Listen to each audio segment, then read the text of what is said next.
Ah, radiation, the delicious nectar of the atom.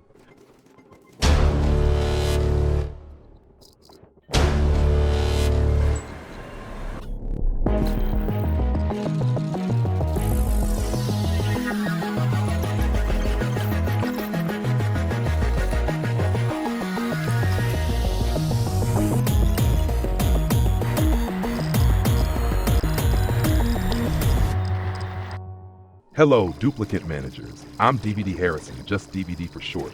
And in today's video, I'm going to show you how to become the ultimate master of radioactivity and achieve Radbolt mastery in oxygen not included spaced out. There's an intriguing rule that governs how Radbolts move, and I'm here to reveal it to you. This discovery came to me while I was running some tests and having way too much fun experimenting with radiation in the sandbox. Okay, I might have gone a little overboard. During my experiments, I started to wonder, why do Radbolts sometimes cross tiles diagonally, but other times don't? That question led me to uncover the Radbolt movement pattern. After countless tests, I cracked the code, mastered the rule, and now I'm here to share it with you. By the end of this video, you'll be predicting Radbolt trajectories like a pro and designing advanced setups that maximize their potential. If you're new to the game and haven't explored much about Radbolts yet, don't worry, I'll give you a quick rundown and even recommend some fantastic tutorial videos to get you started. First, let's do a quick recap of Radbolts and radiation. For more detailed explanations, I highly recommend checking out videos from creators like Francis John, Luma Plays, and CG Fungus. I'll link them in the description below. Radiation in the game comes from several sources, such as uranium ore, satellites, wheezworts, shine bugs, and solar light from space. It's measured in rads per cycle and can be absorbed by both duplicates and plants. There's also something called radioactive contaminants. These are germs created by processes like the research reactor or Radbolt engine. They emit radiation at 1 rad per cycle for every 1,000 contaminants and decay with a half-life of 1 cycle. If you manage to collect millions of contaminants on a single tile of liquid nuclear waste, they can be an absolutely insane source of radiation and Radbolts. Now on to the main event, Radbolts. Radbolts are high-energy particles emitted as Radbolt shots by Radbolt generators. These shots travel in straight lines, losing 0.2 Radbolts per tile. You can redirect their path using Radbolt reflectors, and they're absorbed by buildings with a cross-shaped receiver, unless the building's storage is full. In that case, the Radbolt shot keeps traveling until it collides with something. Here's the fun part. Each Radbolt shot can carry between 5 and 500 Radbolts. If you synchronize multiple Radbolt shots, each carrying less than 500 Radbolts, and pass them through the same Radbolt reflector, their energy combines. This creates a single, more powerful projectile with a longer trajectory. But be careful. If a shot exceeds the 500 Radbolt limit, it causes a collision. This releases a burst of radiation, nuclear fallout, and extreme heat. For every Radbolt in the projectile, 1 gram of nuclear fallout is created at a scorching 426.85 degrees Celsius. A 500 Radbolt shot, for instance, produces 500 grams of fallout, which eventually condenses into liquid and then solid nuclear waste. And finally, there are Radbolt joint plates, which allow Radbolts to cross walls. But since they're made of plastic, they'll melt under high heat. So, what if you didn't need joint plates at all? That's exactly what I'm about to show you. Are you ready? Let's dive in. The Radbolt Rule exposed. Now for the moment you've been waiting for, the Radbolt Rule. This game-changing mechanic unlocks incredible possibilities. You can fire Radbolts in any direction, extend their trajectories to reach distant targets, and even pass Radbolts through tiles without needing Radbolt joint plates. Stick with me as I break down this discovery. By the end of this video, you'll have everything you need to master Radbolt manipulation. To uncover this rule, I ran a series of experiments. Early on, I noticed something odd. Sometimes Radbolt shots cross tiles diagonally, but not always. What stood out first was that shots traveling diagonally upwards, northeast and northwest, didn't follow the same behavior as those moving diagonally downwards, southeast and southwest. On top of that, they never seemed able to cross the third diagonal tile in their trajectory. This inconsistency puzzled me, so I dove deeper, determined to find the cause behind this seemingly random behavior. I began marking positions using green and red drywalls. Then I switched to tic-tac-toe style markers. O for tiles Radbolts could pass through, and X for those they couldn't. By the way, you can find these drywalls in the supply closet. They're a bit pricey, but worth it if, like me, you need a clear visual representation. As I marked these patterns, a faint structure started to emerge. However, things got weird after Radbolts traveled 7 tiles diagonally upwards or 17 tiles diagonally downwards. The entire pattern would break apart. At this point, my brain felt like it was overheating. To clear my head, I decided to blow up a research reactor, because honestly, is there anything more satisfying? Once I calmed down, I went back to my notes, transferred everything into a spreadsheet, and started analyzing the data. To my frustration, the results seemed completely random. I found over 5 different sequences with no apparent connection. Then, like a regolith meteorite crashing into my head, inspiration struck. I needed to offset the spreadsheet. By shifting some cells to the side, everything clicked into place. The diagonal movement pattern suddenly became clear. I discovered that the pattern resets every time a Radbolt shot passes through a Radbolt reflector. What's more, southeast and southwest behave differently from northwest and northeast because their starting points in the spreadsheet pattern weren't the same. Don't worry, I'll explain the rule step by step so you can see exactly how it works. Let's start with a simple example. A 100-tile diagonal trajectory heading southeast. In the test setup, you'll see that the Radbolt reflector is positioned with 2 airflow tiles at its tip. This placement is crucial because the Radbolt shot is generated right at the tip of the reflector, marked in green, and that's where the pattern begins. For downward diagonal trajectories, the starting tile is always an O, meaning the Radbolt shot can pass through it. From there, the first loop of the pattern starts to unfold. The Radbolt crosses the initial tile, skips the next 2 empty tiles, crosses the 4th tile, skips the 5th, and crosses the 6th. While it might sound a bit complex at first, it's actually pretty simple. I labeled this sequence as X, X, O, X, O, and called it the double X pattern. For now, we can ignore the initial O since it's just the starting point. This sequence repeats consistently. If you place tiles adjacent to the marked O tiles along the Radbolt's trajectory, the Radbolt will pass through them. However, if tiles are placed at the X positions, the Radbolt will collide, usually with the upper adjacent tile. Watching the Radbolt's movement, you'll notice the pattern repeating. Starting from the 2nd tile, the double X sequence, X, X, O, X, O, continues until it reaches the 17th tile. Here's where things get interesting. At the 17th tile, the pattern shifts to a completely new sequence of 8 tiles, and this shift was the source of much of my initial confusion. For downward diagonal trajectories, this new pattern always begins at the 17th tile and follows the sequence O, X, O, X, O, O, X, O. I've named this the double O pattern. It starts at the 17th tile and runs through the 24th tile. As the Radbolt shot continues its journey, something even more peculiar happens. Unlike the start of the trajectory, the double X pattern repeats 5 times in a row, 5 full loops, before the pattern shifts back to the double O sequence again. This behavior reveals that the Radbolt's initial tile isn't actually located at the very beginning of the spreadsheet.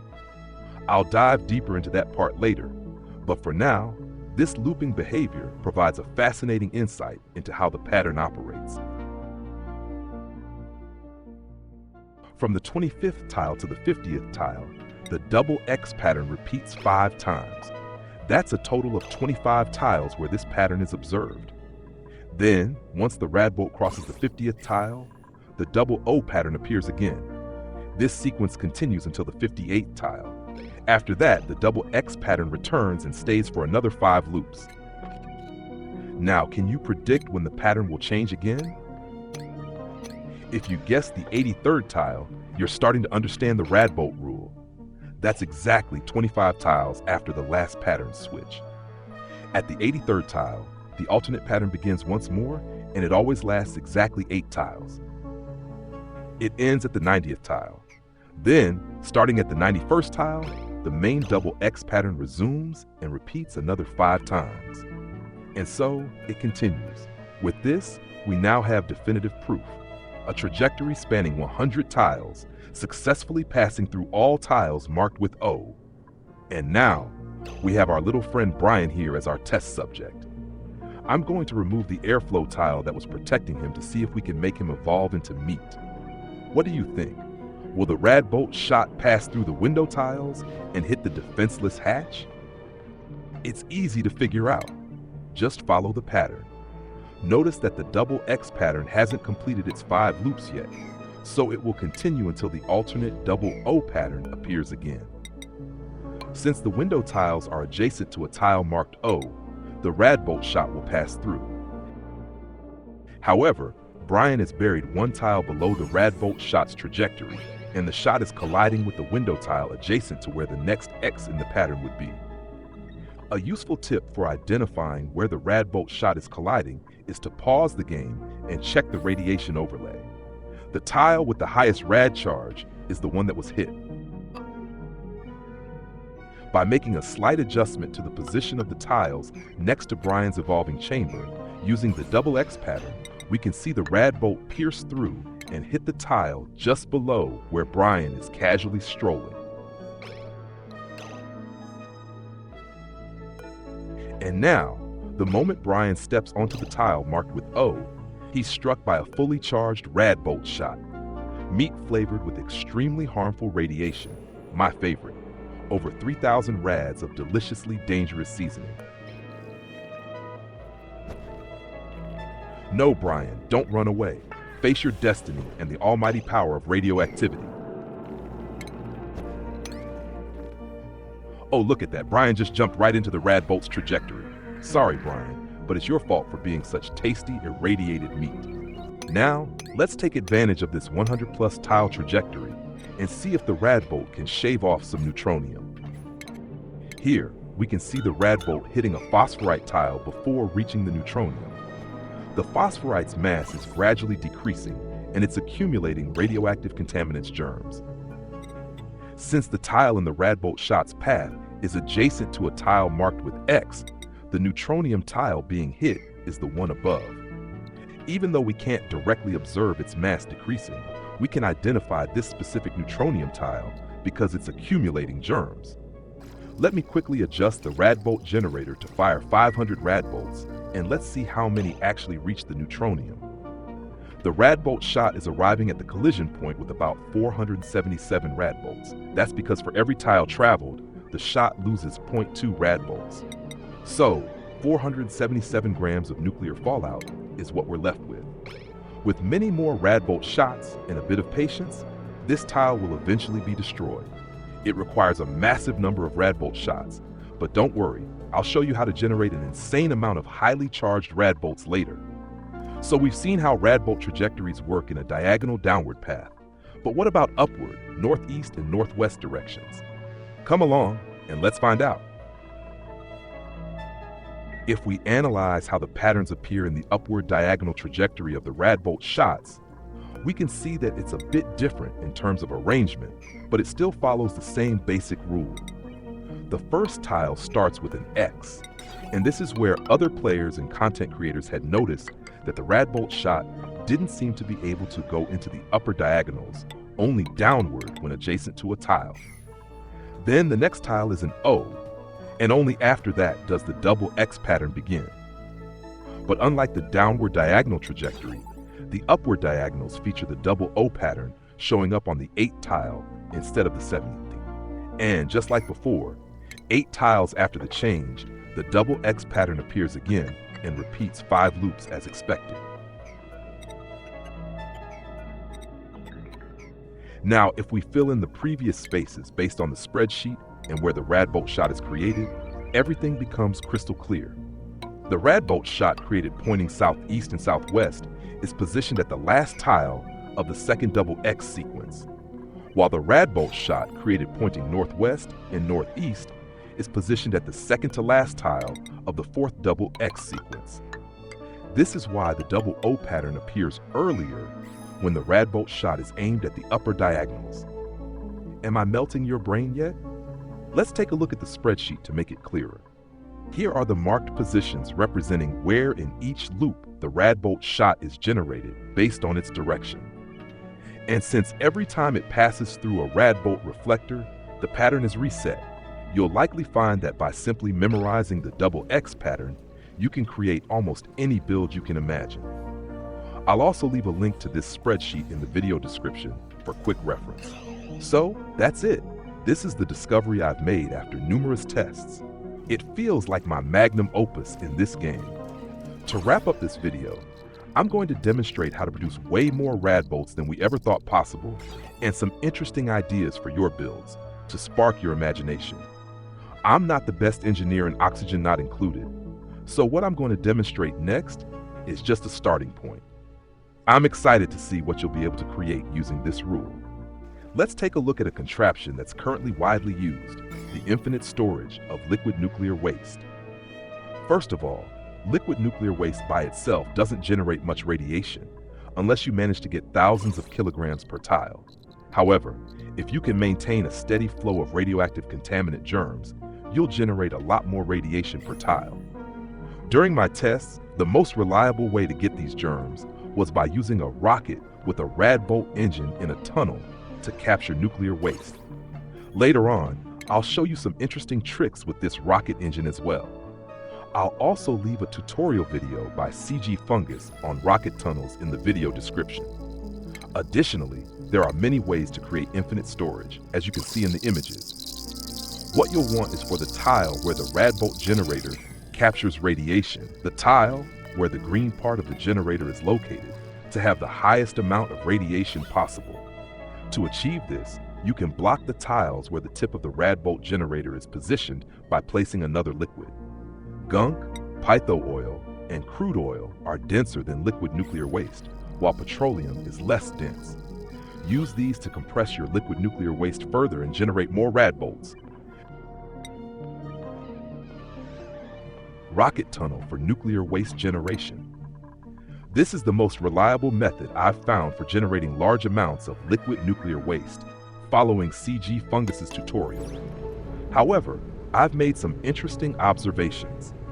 The biggest advantage of the rocket engine isn't the amount of nuclear waste it generates, but rather the large number of germs it produces when the rocket is launched.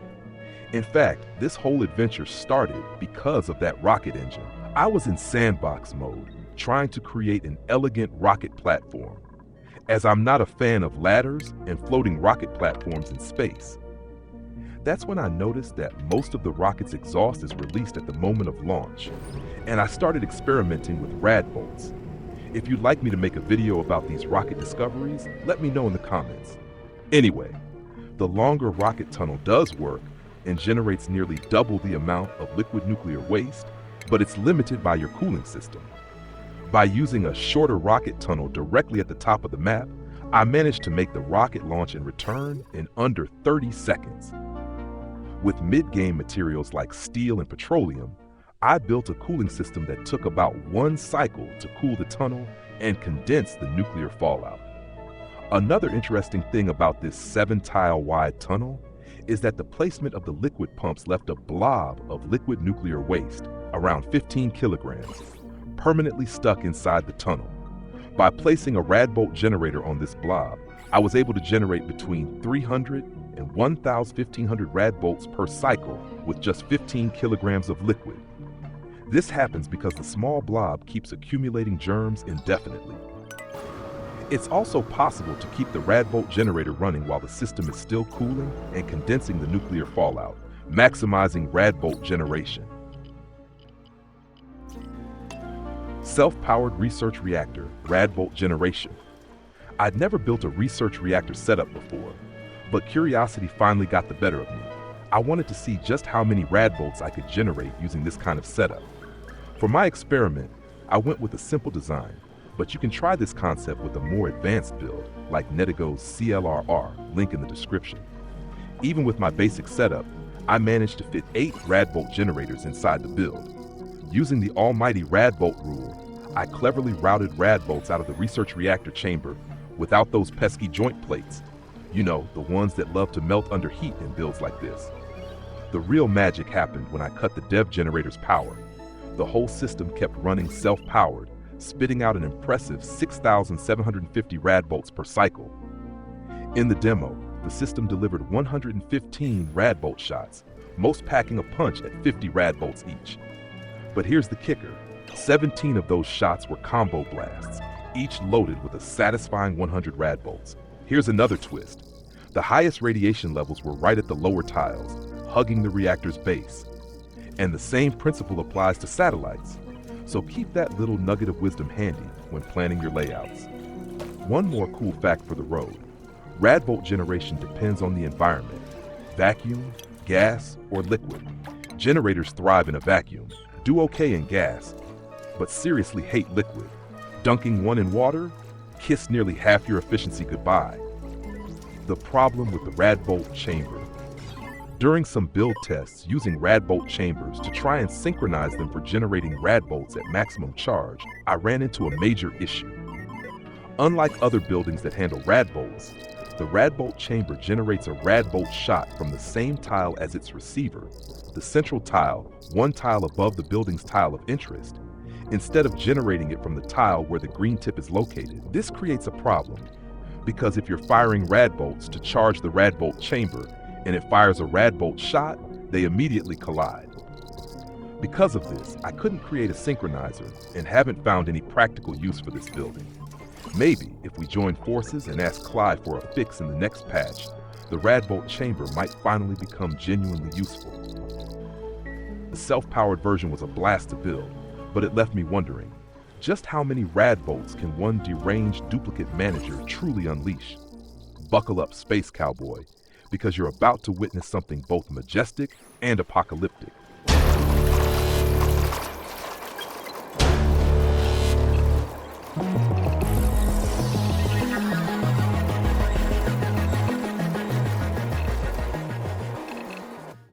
Throwing all duplicate safety protocol out the window, I focused purely on raw, unrelenting radiation power to create this monstrosity. Combining all the concepts explored in this video, I brought together 2 rocket engines spitting germs and nuclear waste up top, 2 mighty research reactors, and 2 liquid nuclear waste infinite storages. The result? An absolute monstrosity I like to call the Chernobyl. This beast churns out 73,500 Radbolts per cycle through over 300 highly charged Radbolt shots. All 40 Radbolt generators are wired to a single, groaning power spine. This beast devours all 50 megawatts of capacity and still demands more. It's so power hungry that I had to hook the liquid pumps, airlock doors, and aqua tuners to separate generators just to keep the whole thing from throwing a tantrum. Now that's what I call satisfying. And let me tell you, in the radiation overlay, this monstrosity totally looks like a radioactive spider crawling with pure, apocalyptic energy. What do you think? Doom Spider, right? Before I blast off into the stars with my Radbolt-powered rocket, I'll leave you with some footage of failed experiments, aka creative detours. Maybe you'll find inspiration where I stumbled and turn them into success stories. That's all for now. See you in the void.